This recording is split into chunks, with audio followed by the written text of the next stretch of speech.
नमस्कार, मी शेतकरी मित्र संदीप मुठाळ. मित्रांनो, आजचा जो एरिया आज बुलढाणा जिल्ह्यातील बुलढाणा तालुक्यातील साखळी या गावी आलो. तर तुम्ही एक बाजूला एक विहीर पाहू शकता. एकदा विहीर दाखवा भाऊ. ही एक विहीर होती मित्रांनो. विहीर दिली होती आमचे जे गणेश पाटील उगले येतं यांना एक विहीर दिली होती. तर यांची जी विहीर होती मित्रांनो, आता खोदकाम चालू आहे. सध्या तुम्ही पोकलँड बाजूला पाहू शकता.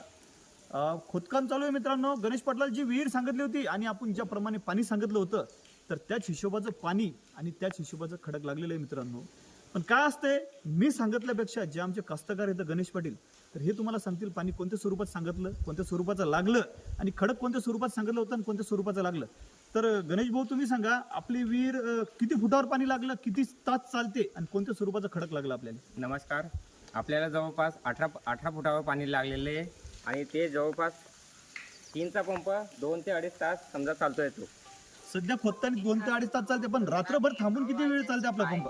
रातभर थांबू. आपल्या पूर्ण 2-2.5 तास चालतोय. तो 2-2.5 तास मित्रांनो. रात्रभर थांबून जर पाहिलं तर आज 2 ते 2.5 तास पंप चालला. कारण काय झालेलं आहे, या विहिरीला एकदम चांगल्या प्रकारचं चांगल्या सगळीकडून पाणी लागलेलं आहे मित्रांनो.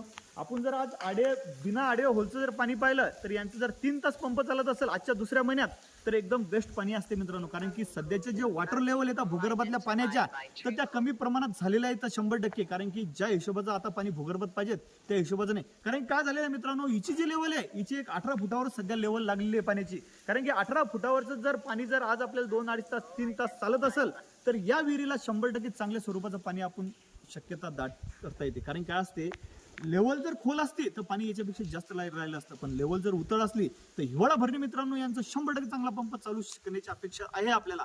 कारण काय झालेलं आहे, वरच्या लेवलचं पाणी पुन्हा सगळीकडून विहिरी मित्रांनो. कारण की विहिरीला जर आपण आडवे होल टाकले तर त्या हिशोबात चांगल्या स्वरूपाचं पाणी यांना वाढण्याची शक्यता आहे. काय झालेलं आहे, कडक जो मुरुम आणि जो खडकाचा जॉईंट ढबऱ्या, या जॉईंटवर ज्यांना पाणी लागलेलं आहे ते चांगल्या स्वरूपात पाणी आज या विहिरीत येत आहे मित्रांनो. आणि गणेश पाटला जर सध्या जर क्षेत्र पाहिलं तुम्ही तर पहा, सगळे तुरीचं क्षेत्र इथं आहे. पण पुढच्या वर्षी यांच्या क्षेत्रात 100% हरभरा आणि गहू तुम्हाला दिसल्याशिवाय राहणार नाही. काय असते मित्रांनो, आज त्यांना पाणी नव्हतं म्हणून त्यांनी तूर घेतली, पण आता त्यांनी विहीर खोदली. विहीर खोदल्याच्या नंतर त्यांना पाणी झालं. पाणी झाल्याच्या नंतर मित्रांनो ते आता 100% पुढच्या वर्षी इरिगेशन करतील ही अपेक्षा आहे. धन्यवाद.